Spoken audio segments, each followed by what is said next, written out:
अच्छा, भारत में इस बात पर अक्सर डिस्कशन होता रहता है that how to balance your work and life, है ना। वर्क और लाइफ के बीच में एक बैलेंस मेंटेन करने की बात को लेकर के अक्सर चर्चा होती है, जो हो नहीं पाता।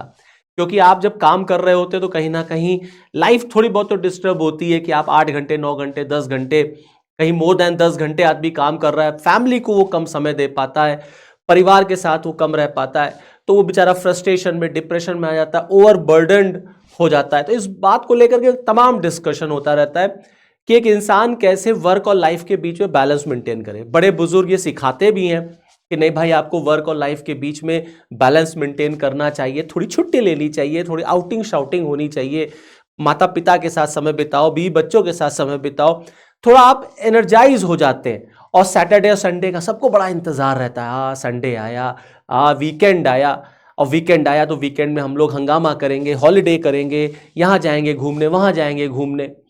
अब इन्हीं सब बातों पर डिस्कशन में एक वर्ग ऐसा भी है जो मानता है कि नहीं, आदमी को ज्यादा ज्यादा काम करना चाहिए। जैसे फॉर एग्जाम्पल एक बहुत फेमस इंडस्ट्रियलिस्ट है नारायण मूर्ति साहब, बहुत रिस्पेक्टेबल हैं, हम सब ने इनका नाम भी सुना हुआ है।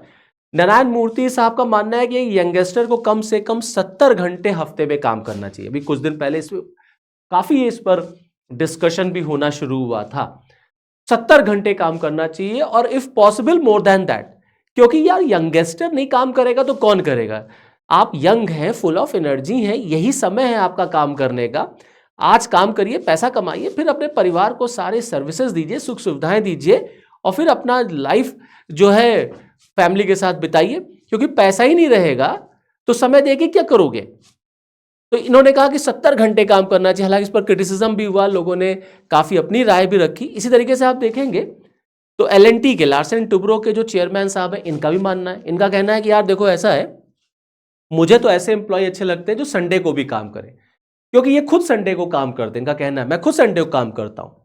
तो आप संडे को भी आइए, बाहर आइए, घर से बाहर आइए, ऑफिस आइए, काम करिए। कितने दिन घर में रहोगे, कितनी देर तक घर में रहोगे, और कितनी देर तक जो है वाइफ को निहारोगे, घूरोगे और उसको देखोगे, वो भी बोर हो जाएगा और तुम भी बोर हो जाओगे।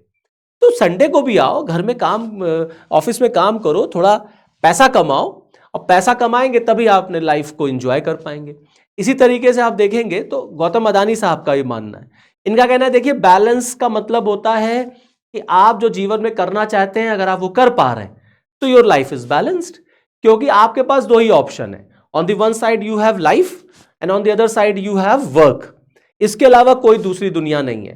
तो आप अगर अपने शौक पूरे कर पा रहे हैं, आप अगर वो काम कर पा रहे हैं जो आप करना चाहते हैं, तो आपकी लाइफ बैलेंस है, क्योंकि आप फिर टाइम निकाल पा रहे हैं। और अगर आप वो नहीं कर पा रहे हैं, so that means your life is not balanced.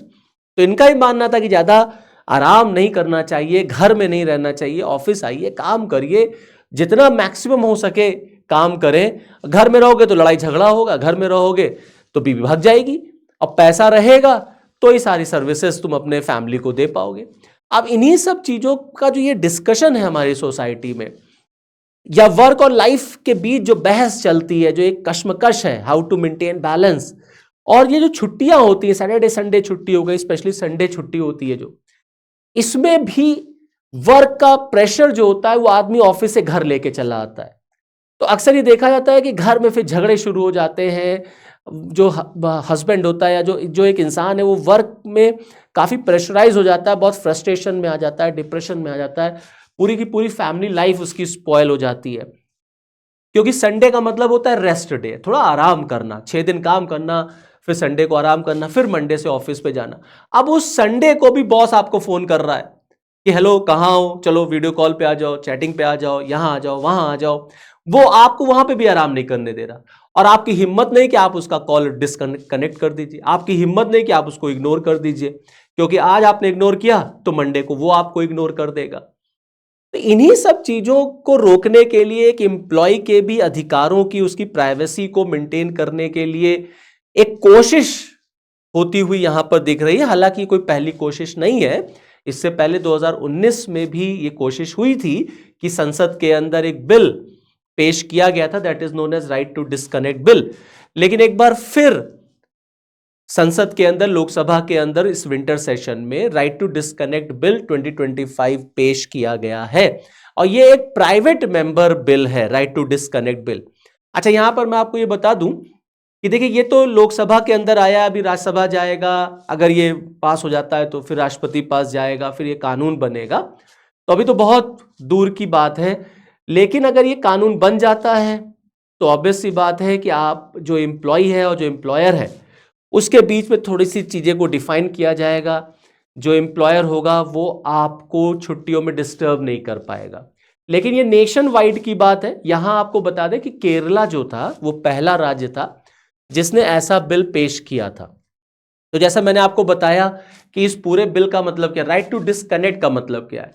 Right to disconnect का मतलब यह है कि छुट्टियों पे अब बॉस आपको परेशान नहीं कर सकते, आपको फोन आया तो आप डिस्कनेक्ट कर सकते हैं, आप उसको डिस्कनेक्ट कर दीजिए, आप काट दीजिए। You are not bound to attend that particular call अगर ये बिल पास हो जाता है। क्योंकि छुट्टियों में अगर आदमी घर पे है तो वो थोड़ा आराम करना चाहता है, थोड़ा फैमिली के साथ एंजॉय करना चाहता है। लेकिन छुट्टियों में भी भारत में कुछ ऐसी सूरतें हालात लोगों के रहते हैं। लोग रहते जरूर छुट्टी में, लेकिन डरते रहते हैं कहीं कॉल ना आ जाए, कहीं मीटिंग पे ना बुला लिया जाए। तो ये जो ना, ये जो जो मुंह लटकाया हुआ लोग घर में बैठे रहते हैं, इससे फैमिली लाइफ डिस्टर्ब हो जाती है, इससे परिवार में डोमेस्टिक वायलेंस या घरेलू झगड़े जो होते हैं वो बहुत शुरू हो जाते हैं। आप इरिटेट बहुत हो जाते हैं काम को लेकर के कि वर्क प्रेशर हमारे ऊपर बहुत है। इन्हीं सब चीजों पर अब ये जो डिस्कशन शुरू हुआ है, तो इसी के लिए संसद में एनसीपी की जो सांसद हैं सुप्रिया सुले जी, नाम सुना होगा आप सबने, इन्होंने एक प्राइवेट मेंबर बिल पेश किया।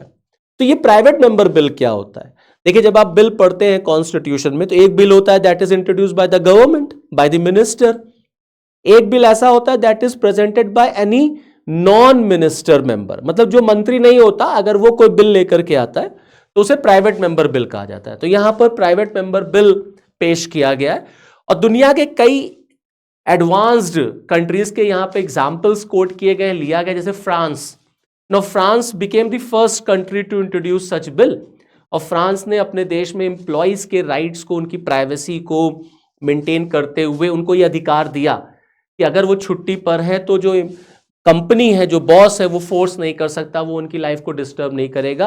क्योंकि भाई आपके जीवन के 8 घंटे आपके लिए हैं, मेरे लाइफ के 8 घंटे मैंने किसी संस्था को, मैंने किसी जो है कंपनी को दे दिए, but not more than that. अब अगर 8 घंटा हो गया, अब मैं अपने घर पर हूं, तो आप मुझे कॉल नहीं करिए, आप मुझे डिस्टर्ब ना करिए, क्योंकि अब वो मेरी फैमिली है, वो मेरा पर्सनल लाइफ है, वो मेरी पर्सनल स्फेयर है। जो 8 घंटे 9 घंटे मैं बाउंड हूं आपके काम करने के लिए, मैं वो आपका काम करूंगा।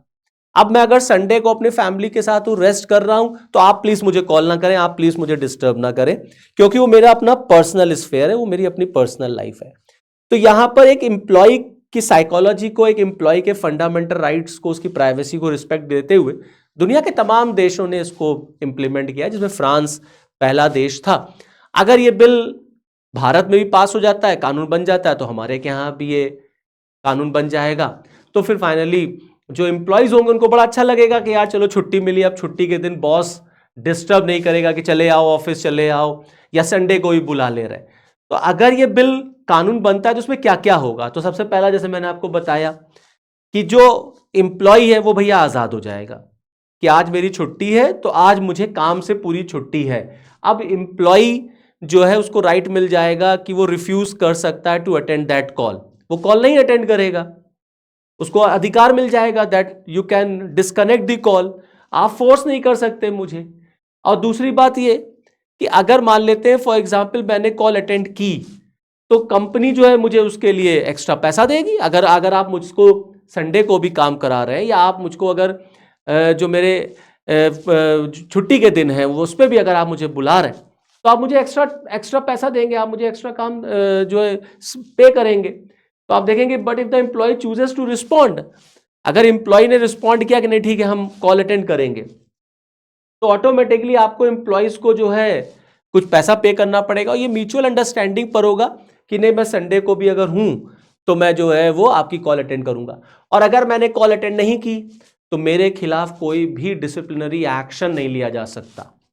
भाई मैंने नहीं अटेंड किया, ये मेरा राइट बन गया, तो अब कोई डिसिप्लिनरी एक्शन मेरे खिलाफ नहीं होगा कि बॉस कहेगा या मालिक कहेगा तुमने मेरी कॉल क्यों नहीं अटेंड की, अब मैंने तुम्हें रिजाइन कर दिया, अब मैंने जो है तुम्हें टर्मिनेट कर दिया, सस्पेंड कर दिया। तो इस तरीके से नहीं होगा।